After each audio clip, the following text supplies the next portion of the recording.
송은재TV 시작합니다. 오늘부터 22대 국회가 시작이 됐습니다. 예상했던 대로 이재명과 조국의 난동도 함께 시작이 됐습니다. 조국은 한동훈 특검법을 발의를 했습니다. 민주당은 잠시 뒤에 의원총회를 거쳐서 윤석열 대통령을 겨냥한 최상병 특검법 다시 발의하겠다라고 했습니다. 지금 이재명과 조국은 거의 이제 22대 국회에서 난동을 부리겠다라는 걸 분명히 선언을 한 셈입니다. 1호 법안으로 내겠다라고 하는 최상병 특검법과 한동훈 특검법부터 한번 살펴보겠습니다. 최상병 특검법, 윤 대통령이 거부권을 행사했습니다. 근데 다시 발의를 하겠다라고 하고 좀 바꿨다라고 합니다. 어떤 걸 바꿨느냐? 지금까지는 그러니까 민주당에서 특검 2명을 임명하는 것으로, 이재명 마음대로 임명을 하는 것으로, 추천을 하는 것으로 대통령이 임명을 하죠. 대통령에게 국회는 2명을 추천할 수 있습니다. 그렇게 하는 것으로 하니까 이게 헌법을 위반하는 것이다, 대통령의 임명권을 제한하는 것이다 라는 지적이 있으니까 이 최상병 특검법은 대통령이 관계가 되기 때문에 윤 대통령이 가입하고 있는 정당, 그런 교섭단체 정당을 제외한 다른 교섭단체 정당에서 특검을 추천을 한다, 이렇게 되어 있습니다. 다른 교섭단체가 민주당밖에 없죠. 그런데 이걸 좀 넓혀서 교섭단체가 아니다 하더라도 교섭단체 아닌 정당 가운데 한 사람을 특검을 추천하도록 한다. 조국혁신당입니다. 조국혁신당에 이 최상병 특검 1명을 할애하겠다라는 겁니다. 그러니까 최상병 특검 2명을 추천을 하는데 1명은 이재명이, 1명은 조국이 추천하겠다, 이 소리입니다. 그 가운데 윤 대통령이 누구를 선정하더라도 이재명이나 조국 생각대로 특검이 임명되는 셈입니다. 이걸 이제 좀 바꾼 내용이다라고 하고 대신에 수사 범위는 엄청나게 넓혔습니다. 이렇게 좀 내용을 바꿔서 이 최상병 특검법 다시 발의를 하겠다라고 하고 있습니다. 최상병 특검법 지금 공수처에서 강력하게 수사를 하고 있고, 공수처는 문재인 정부 때 민주당이 만든 곳입니다. 지금 외압이 있었다라는 이야기인데, 윤 대통령과 이종섭 국방부 장관이 통화를 했다, 여러 차례 통화를 했다, 그 내용이 외압 아니냐, 지금 이렇게 이야기를 하고 있는데, 대통령실과 이종섭 전 장관은 그 내용은 이 최상병 수사와는 관계가 없는 것이다 라고 이야기를 하고 있습니다.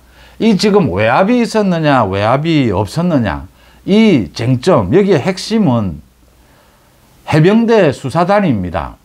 해병대 수사단이 수사를 하는데 여기에 국방부 장관이나 대통령, 국방부 장관이나 대통령은 군 통수권자고 국방부 장관은 군을 통할하고 있습니다.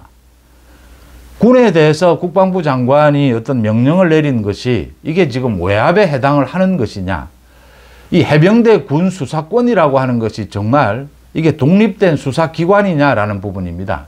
이게 문재인 정권 때 법을 바꿨습니다. 어떻게 법을 바꿨느냐, 지금 보시면 해병대 수사단에서 수사를 해서 조사를 해서 일단 경찰에 이첩하는 과정에서 외압이 있었느냐 없었느냐입니다. 이게 법이 바뀌어 가지고 이제 군대 내에서 일어나는 일들도 이제 경찰이 수사를 맡기로 되어 있습니다. 그래서 해병대 군 수사단 여기에서 조사를 하는 것, 이걸 가지고 여기에는 당연히 국방부 장관이 어떤 지시를 할 수가 있는 것이죠. 이 지시를 한 것이 외압에 해당하느냐라는 부분을, 이게 법이 바뀌고 난 다음에 처음 있는 일이어서 이 부분에 대한 논란이 있습니다. 최상병이 안타까운 일을 당할 때 그 지휘 계통, 경찰에 이 수사 의뢰를 하는데 8명을 할 것이냐 2명을 할 것이냐, 그 지휘 계통에 있었던 사람들, 사령관까지 모두 지금 포함해서 수사 의뢰를 할 것이냐, 아니면 2명만 수사를 의뢰를 하고 나머지는 이제 수사 필요에 따라서 알아서 선택을 하는 것, 이렇게 할 것이냐, 지금 이 문제입니다. 이게 외압에 해당하느냐라는 것이고요. 또 하나는 실질적으로 윤 대통령이 이종섭 장관과 통화를 했다라고 하더라도 그 내용이 전체 일반적인 내용이었다면 대통령으로서 국방부 장관에게 당연히 이 국방과 관계되는 여러 가지 지시를 할 수 있고 대통령이 처분을 할 수가 있는 것입니다. 그렇게 하지 않는 것이 오히려 직무유기죠. 이제 이 부분에 대해서 선명하게 구별을 하지 않고 민주당에서 사실은 이 뭐 의혹 제기입니다. 또 여기에서 가짜 뉴스를 계속 생산하고 있습니다. 지금 뭐 사단장을 보호하기 위해서 대통령실에서 이런 외압을 행사했다. 뭐 각종 확인되지 않는 가짜 뉴스를 퍼뜨리고 있고 앞으로도 계속 생산해 낼 겁니다. 이 내용이 그 통화 내용이 어디에서 나왔느냐? 소위 해병대 수사단장, 이 수사단장이 항명을 한 것이다. 항명 혐의로 지금 재판을 받고 있습니다. 그 재판부에서 이 통화 기록을 공개를 한 겁니다. 그래서 상당히 뭐 통화 기록은 정확하다 이렇게 볼 수가 있습니다. 대통령실과 여당에서 좀 강력하게 대응을 해야 합니다. 민주당은 계속 가짜 뉴스를 만들어낼 겁니다. 참 지금 이 가짜 뉴스에 대해서 대응하는 것이 어렵습니다. 잘못하면 이 프레임에 말려들기 때문에 가짜 뉴스에 대해서 대응을 참 지혜롭게 해야 한다. 그래서 언제나 이 가짜 뉴스를 퍼뜨리는 쪽, 이 범죄자 도둑놈 한 명을 경찰 10명이 못 잡는다 이런 말이 있지 않습니까?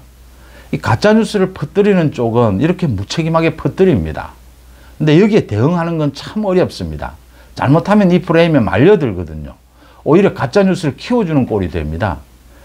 좀 적절하게 대응을 해야 하는데 그러지 못하다라고 하는 것이 안타깝긴 하지만 지금 민주당과 조국혁신당이 이 최상병 특검법 다시 발의를 하겠다라고 하는 것, 이건 뭐 현재로서는 거의 가짜 뉴스에 가깝습니다.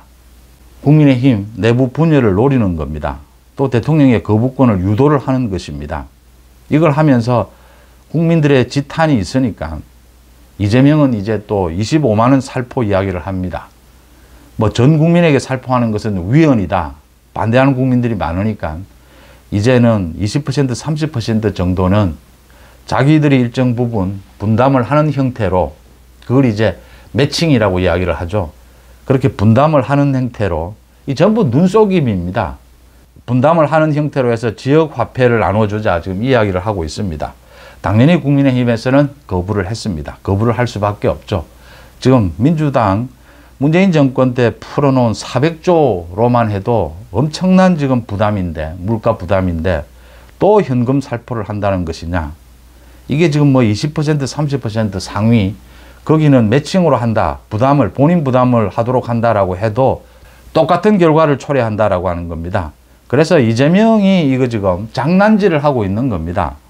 국민의힘 이 여권 전체를 놓고 이재명이 계속해서 연금 개혁, 또 25만 원 살포, 이걸로 가지고 자기가 굉장히 민생을 챙기는 것처럼 이런 또 거짓 선동을 하고 있는 겁니다.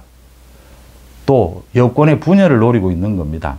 이재명이 이런 걸 뭐 잔꾀로 한두 개를 던지면 국민의힘에서는 찬성하는 사람, 찬성하지 않는 사람 이렇게 나뉘고 있습니다. 분명한 건 이재명 조국은 앞뒤 돌아보지 않고 자신의 사법 리스크 때문에 윤석열 탄핵, 윤석열 대통령 탄핵, 조기 대선으로 달리기 시작했다라고 하는 것입니다. 이 원칙은, 이 기조는 변하지 않습니다. 그래서 이재명과 조국이 앞으로 어떤 이야기를 해도 모두 탄핵과 조기 대선으로 연결이 되어 있다라고 하는 점, 이걸 분명하게 할 필요가 있습니다. 그 다음 조국입니다. 조국이 1호 법안으로 한동훈 특검법을 발의를 했습니다. 한동훈이 무슨 내용이 있어서 지금은 뭐 한동훈이 사실은 백수입니다. 그런데 권력형 비리에 대해서 주로 하는 이 특검을 한동훈에 대해서 하겠다. 조국이 뭐 보복에 나선 것이다. 어떤 내용으로 도대체 한동훈을 특검을 한단 말이냐. 내용을 들여다보면 한동훈의 딸이 대학 입시를 하면서 미국 MIT 대학을 지금 다니고 있습니다. 논문 대피를 했다라고 하는 의혹입니다. 교수와. 이건 논문 대피를 하지 않은 것으로 한동훈 법무부 장관 인사청문회에서 또 경찰 수사에서 모두 확인이 됐습니다. MIT에서도 전혀 근거 없다라고 해서 거절을 했습니다. 경찰 수사에. 이 경찰 수사를 모두 해서 혐의 없는 것으로 드러난 부분입니다. 그 다음 한동훈 법무부 장관이 법무부 장관으로 있으면서 추미애가 했던 윤석열 검찰총장에 대한 징계, 2개월 징계가 있었죠. 이 징계에 대해서 항소심에서 고의로 패배를 했다라고 했습니다. 법무부에서 제대로 대응하지 않아서. 추미애가 윤석열 검찰총장에 대해서 징계를 한 것, 1심에서는 법무부가 이겼는데 2심에서는 패배를 했다라고 했습니다. 이건 이미 윤 대통령이 당시 검찰총장 시절에 이 검찰총장직에 복귀를 하면서 이건 사실관계가 확인이 된 것이죠. 추미애의 징계에 무리가 있었다라는 건 모두 알고 있는 내용입니다. 이 내용을 또 집어넣었습니다. 그 다음 윤 대통령과 한동훈 위원장이 고발 사주했다. 손준성 검사입니다. 손준성 검사가 고발 사주한 것, 김웅에 대해서 고발 사주한 것은 1심 판결이 나왔습니다. 유죄 판결이 나왔습니다. 그런데 윤 대통령은 여기에 관계가 없다라는 것, 이건 지금 공수처에서 수사를 한 것입니다. 공수처에서 수사를 해서 손준성 검사 독자적으로 한 것이다. 윤 대통령 당시에 윤석열 검찰총장은 관계가 없다. 공수처 수사 결과로 나온 것입니다. 여기에 또 한동훈을 집어넣습니다. 한동훈은 이게 2020년의 일입니다. 총선을 앞두고 일어났던 일입니다. 그러니까 유시민 등에 대해서 고발을 하라라는 건데 윤 대통령이나 김건희 여사, 한동훈에 대해서 명예훼손을 한 것이다. 한동훈은 이 당시에 문재인 정권에 찍혀서 부산 고금에 좌천되어 있을 때입니다. 지금 부산에까지 쫓겨가 있을 때 고발 사주할 무슨 그럴 겨를이나 있었겠습니까? 이 부분에 대해서 한동훈의 답변이 명쾌합니다. 고발 사주를 왜 하느냐? 고발을 할 것 같으면 내가 직접 고소하고 고발하지. 왜 고발 사주를 김웅에게 하느냐? 국민의힘과 그때는 사이도 안 좋을 때였다. 명쾌하지 않습니까? 그 당시에는 국민의힘 한동훈이 소위 박근혜 전 대통령을 수사를 했었죠. 또 국민의힘 쪽 인사들을 수사를 했습니다. 그런데 국민의힘에 고발 사주를 했다? 이런 엉터리를 지금 내용을 특검을 하겠다라고 하고 있는 겁니다. 또 한 가지 더 넣은 게 법무부 장관으로 있으면서 이재명의 체포동의안 국회에서 처리해달라 이 요청을 하면서 국회에서 이재명의 피의 사실을 상세하게 공표하고 공무상 비밀 누설을 했다. 이건 국회법에 법무부 장관은 체포동의안 요청을 할 때 설명하도록 되어 있습니다. 피의 사실 공표, 공무상 비밀 누설 아니다라는 게 법으로 정해져 있습니다. 이런 전혀 내용도 되지 않는 걸로 한동훈 특검을 하겠다라고 합니다. 최상병 특검은 윤석열 대통령을 겨냥해서 탄핵까지 끌고 가려고 하는 민주당과 조국, 이재명과 조국의 의도입니다. 그래서 다시 발의를 하더라도 국회에서 다시 통과를 시키더라도 과반 이상은 되니까 국회에서 통과가 되더라도 윤 대통령이 거부권을 행사할 겁니다. 그런데 이 한동훈 특검법은 민주당이 지금 이걸 찬성해야 되느냐 말아야 되느냐 고민 중인데 아마 좀 지연시키지 않을까 이렇게 보이는데 조국이 계속 요구를 하고 있습니다. 조국 단독으로는 지금 국회에서 통과시킬 수가 없으니까 민주당이 만약 여기에 찬성을 하면 이 한동훈 특검은 오히려 받는 것도 방법입니다. 왜냐하면 내용이 4가지 내용이 말씀드린 대로 전혀 근거가 없습니다. 아예 받아서 정말 한동훈에 대한 이 특검이 얼마나 가짜뉴스인지 거짓 선동인지를 드러내는 계기로 삼아야 한다. 이재명 조국, 한동훈 특검 하겠다면 하라. 당당히 받아서 한동훈이 정말 역공을 펼칠 기회로 삼는 것도 한 방법이다. 하도 지금 특검 하니까 말씀을 드리는 겁니다. 한동훈 특검은 민주당이 좀 지연을 시킬 것이다 이렇게 예상이 됩니다. 이렇게 지금 이재명과 조국이 22대 국회가 시작되자마자 난동을 부리고 있습니다. 오늘 사법부 난동도 발생을 했습니다. 돈봉투 게이트의 송영길이 조금 전에 보석으로 석방이 됐습니다. 지난번 총선 때에도 송영길이 보석 신청을 했는데 그때는 거부가 됐습니다.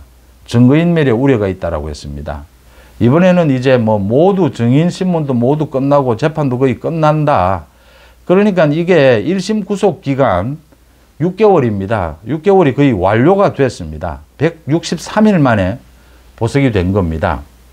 그러니까 180일 정도 되는 1심 구속 만료 기간이 거의 다 됐습니다. 그래서 이 석방이 된 것이다. 그렇게 볼 수도 있습니다. 그런데 재판부에서 이 보석을 허가하지 않을 수도 있습니다. 허가하지 않는 경우에는 가장 큰 이유가 증거인멸입니다. 사법방해, 증거인멸을 하게 되면 보석 허가를 하지 않을 수도 있습니다. 지금 재판이 거의 다 완료가 됐다. 정인신문도 거의 완료가 됐다. 거의 1심 판결만 남겨두고 있다. 그래서 보석 신청을 허가한 것인데, 이 송영길은 계속 사법방해 증거인멸을 정말 많이 해왔고, 자기를 수사하는 검찰을 공격하고 이런 일을 서슴없이 해왔습니다. 송영길에 대해서도 보석을 허가를 했다. 지금 뭐 김용 모두 이재명 관계되는 모두가 지금 보석이 다 되고 풀려난 상태입니다. 사법부의 태도입니다. 정치권 인사에 대해서 뭐 가급적이면 부담스러워하고 이렇게 구속하지 않으려고 하는 이 태도 때문에 또 송영길도 앞으로 난동을 부리게 될 것이다 라고 하는 점입니다. 국민의힘은 일단 최상병 특검법을 2차 투표에서 폐기를 시키면서 똘똘 뭉쳐서 폐기를 시키면서 공개적으로 안철수를 비롯해서 찬성하겠다라고 한 그 5명을 제외하고는 똘똘 뭉치는 이런 분위기를 보여줬습니다. 이런 분위기를 앞으로 계속 보여주게 될 것이다. 그런데 대통령실도 그렇고 여당도 그렇고 이재명 조국의 이 난동에 대해서 강력하게 되받아치는 그런 메시지 능력은 갖고 있지를 못합니다. 현재. 그래서 이재명의 뭐 저런 각종 민생을 내세운 거짓 선동에도 지금 분열되는 이런 모습들을 보이고 있습니다. 좀 더 강력하게 대응을 해야 하는데 그렇지 못하다. 지금 믿을 수 있는 것은 검찰입니다. 이창수 중앙지검장입니다. 중앙지검, 수원지검, 전주지검, 문재인 가족에 대해서, 이재명 가족에 대해서, 조국에 대해서 지금 아직 검찰의 수사가 굵직굵직한 것들이 많이 남아 있습니다. 일단 지금 뭐 여러 가지 이야기들이 나오는데 조국은 대법원 판결 이제 내려지게 되면 조국은 구속을 피할 수 없습니다. 이재명을 어떻게 구속할 것이냐. 이재명에 대해서 지금 대북 송금 이화영의 1심 판결이 나오게 되면 이재명에 대해서 기소를 하는데 그때 구속영장을 청구하는 방법이 거론이 되는데 그건 거의 어려운 일이고 그렇게 하는 게 오히려 이재명을 구속시키는데 좀 어려울 수도 있습니다. 더 어려워질 수도 있습니다. 국회 체포동의안이 통과가 되겠습니까, 지금? 현실적으로. 그 다음, 체포동의안이 통과된다 하더라도, 이 지금 유창훈 부장판사가 지난해 말에 이재명에 대해서 구속영장을 기각했습니다. 야당 대표여서. 이런 사법부의 태도가 그대로 유지될 가능성이 높습니다. 물론 국회에서 체포동의안도 통과가 되지는 않습니다.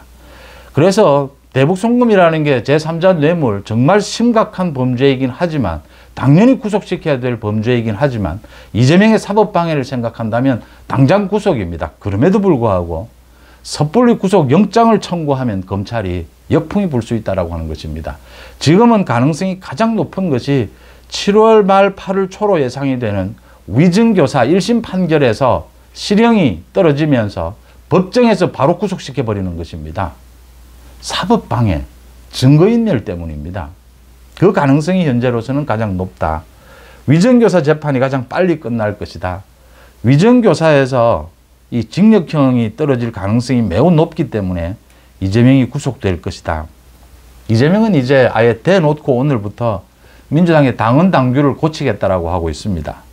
이재명 대선을 향했습니다.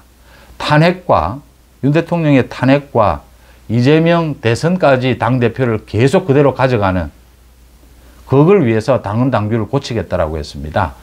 그러니까 민주당도 국민의힘처럼 대선에 출마할 후보는 1년 전에 당대표직을 내려놔야 합니다. 그 조항을 없애겠다라고 했습니다. 또 뭐 탄핵 등으로 인해서 대선이 빨라질 경우에 전국적인 선거가 있을 경우에 당대표를 계속 연임할 수 있도록 이재명을 위한 것입니다. 이 8월에 이재명이 당대표를 연임하고 계속해서 대통령 선거까지 또 윤석열 정부 탄핵을 통해서 대통령 선거를 앞당긴다. 이재명이 이제 노골적으로 그런 의도를 드러낸 것입니다. 뭐 지금의 민주당 분위기라면 이재명 뜻대로 될 것이다. 그런데 말씀드린 대로 위증교사 1심 판결이 나오게 되고 대북 송금, 이재명 부부의 이 법인카드 비리에 대한 기소, 또 문재인과 이 문재인 가족들 여기에 소환, 조사, 기소, 구속이 일어난다면 정치권에는 태풍이 몰아치게 될 것이다. 그러면 민주당도 뒤집어질 가능성이 매우 높다라고 하는 것입니다. 일단 정치권에서는 이재명이 당대표로 연임하는 것을 막을 수 있어야 이 이재명을 구속시킬 가능성이 높아진다라고 하는 것입니다. 지금의 사법부 태도를 본다면 이 송영길마저 보석을 허가하는 이게 지금 사법부의 현실입니다. 그래서 가장 현실적이고 강력한 방안을 찾아야 한다. 이재명과 조국의 난동이 시작됐다. 윤석열 대통령에 대한 탄핵, 조기 대통령 선거입니다. 이걸 노리고 있습니다. 자신들이 구속되기 전에 대통령 선거를 열자라는 의도입니다. 이걸 어떻게 막아낼 것인가? 여기에 가장 기대를 모으고 있는 것은 이창수 중앙지검장 검찰의 역할입니다. 여러분들은 어떻게 보십니까? 송은지TV 마칩니다. 고맙습니다.